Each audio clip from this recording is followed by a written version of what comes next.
Hi there, my name is Kay Moon, and I'm a twin flame channel and Western astrologer. And this is a video about 2021 channeled and astrological messages for the Divine Feminine Collective. Since it's understood that we all have both Divine Feminine and Divine Masculine energy, you may find that both the messages for both counterparts resonate for you. While feminine energy can be receptive, flowing, flexible, shape-shifting, and has the capacity to become what the situation calls for no matter what the situation is, our masculine energy can be projective, focused, directive. It has the ability to drive forward in a single and centralized manner, protecting a central point no matter what the situation is. As we have both energies within us, pay attention to the parts of each message that you need to validate your own intuition for this coming year. A very large part of the twin soul journey is a return to our divinity templates, and this includes our divine knowing. For the divine feminine energy, 2021 will be a year of learning and a year of manifestation. And for those ready, this will be a year to take your place in the spotlight. The position of Juno in the sign of faith, optimism, manifestation, higher learning, travel, and truth will mark a beginning of an acceleration to the divine feminine's light work. Juno's 11-month stay in the sign of Sagittarius will create a lot of opportunity to step more fully into your light work in 2021. Many divine feminines have experienced a deepening of their personal power because of all the pain they have survived and thrived through. There's so much wisdom from her wounding waiting to be shared, and so much light work in her loving, looking to be experienced by more than just her counterpart. This is the year for sharing this energy with the world. The flow of the year includes several major transits that came with specific messages for each of them. Where dates are important, you'll find I mentioned them for you, but otherwise, assume the information shared is for the whole year. The message that came for the Divine Feminine Collective were as follows. Number one, there will be pockets of surprise throughout the year in terms of the connection, but the most surprising period will be the month of January 2021. During this month, things that looked one way in your connection can very easily and quickly turn around and look very differently. The year overall will be marked by surprise and divine connections, so expect the unexpected. It will be critically important to stay open and detach from outcomes and expectations, as well as heal whatever happened in the past before your twin or past with your twin, so that what is ready to come forward can do so without blocks. The divine masculine energy is changing. This was message number 2, and rapidly so this year and in the years to come. So it will be critical, I repeat, to expect the unexpected from them.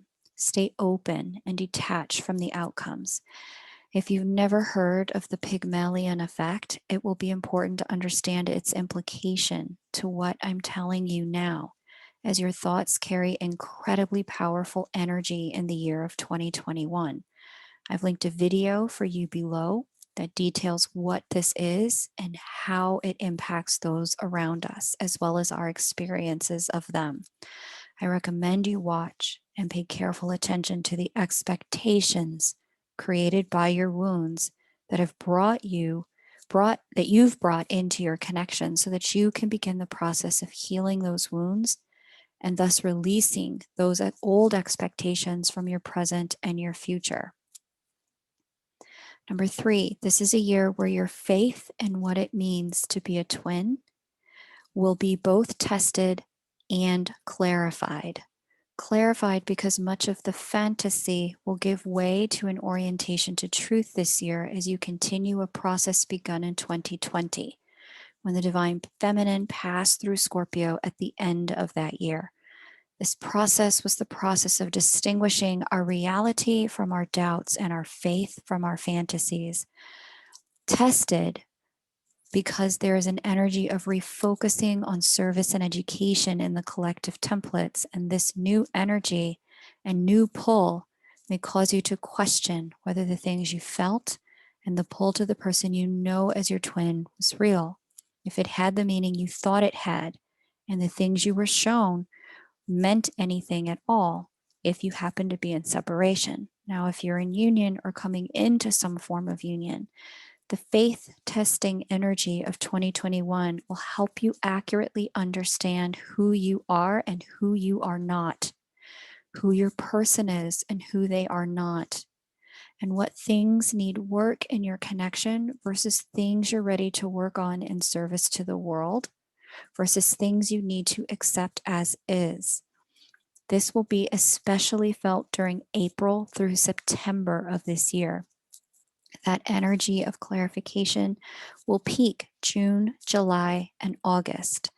These time periods for some divine feminines will be a period when you're feeling especially disconnected within your connection. And this isn't because you're being disconnected as much as you are being allowed a breathing space to process and integrate the information you've received so far and to upgrade your expansion of light work in the physical realm. With that said, my guides had this advice for you this year. Get committed to clarity in your connection. Get committed to seeing things accurately. No awfulizing, no catastrophizing, no fantasizing, no over spiritualizing. The fifth message they had was that this is also a year of outward service to the world and getting to work in the material world. This energy is supportive for both teaching and for learning. So if you've wanted to step into a training of some kind to prepare yourself to do more of your light work, or if you've been called to teach something, to share something with others, this is the year where you'll feel moved in these directions and find the doors are open. Message number 6.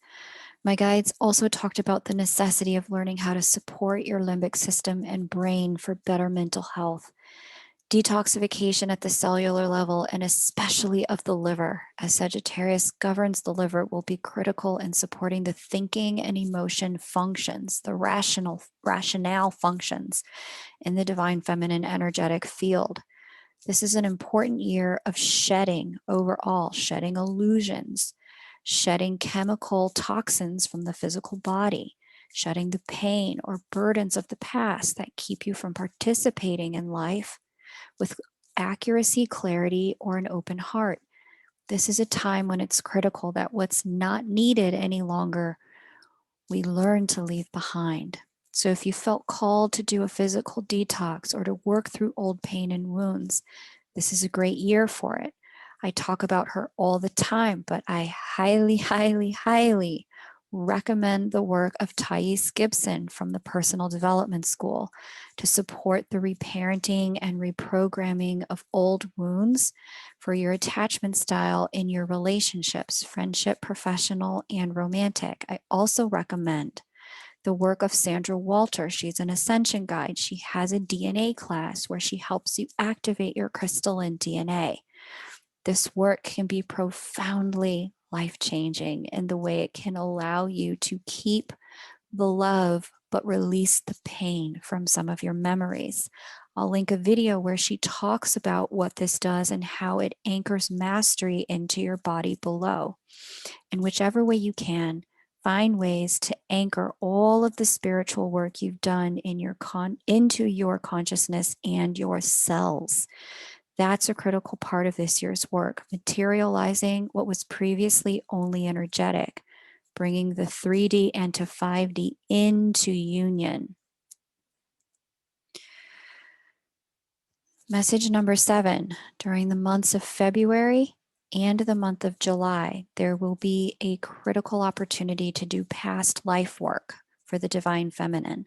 The work will be twofold. Number 1, it'll be about reclaiming of past life gifts that will seem to either just come online or something that it'll be like a pop, like a cultivation of gifts that you've worked on for some time, and now there's a mastery that seems to come out of nowhere. There will also be an opportunity to resolve past life pains that have had a ripple effect in this lifetime. During this time, some of you will be called to do actual past life work with a practitioner. I highly recommend quantum healing hypnosis technique if you can find someone. But if you can't, find someone who does past life work that resonates with you. Pay special attention during February and during July to your dreams and the messages that are coming through from them. Likewise, if you know you need to do past life work, scheduling during those 2 months can assist you with getting the most from it. If you don't have a specific resource for this at this time, or if you do have a specific resource and you're willing to share their name, please put it in the comments below. If you are someone who offers this work, please link your website and contact information below and how you can serve. That would be very helpful. Okay, and the 8th and final message for Divine Feminine was that in this cycle, as previously mentioned, motherhood may be in the cards for some. Because of the position of Ceres, the moon, Uranus, and the degrees of the eclipses at particular points during this year, and the placement as they all relate to the placement of the Divine Feminine, you may find that this year is a year where surprise pregnancy or motherhood arrives in your life in some fashion. And you may not even get pregnant this year, but receive an activation this year and then conceive in 2022. The final message of the year for the Divine Feminine that my guides provided in conclusion is to do what you can to release expectations and remain open-minded as well as in service. Let go of a particular outcome and lean into trusting that everything that is happening is happening for the highest good of all involved. Even if it may not seem that way in the moment, there is a divine order to the events unfolding at this time. And there is a call towards your light work at this time. So do as much as you can to be in service where you are called to be in service. Thank you so very much for liking, watching, subscribing, and sharing. Please, if you'd like to book a reading with me, you can find the links to do so below.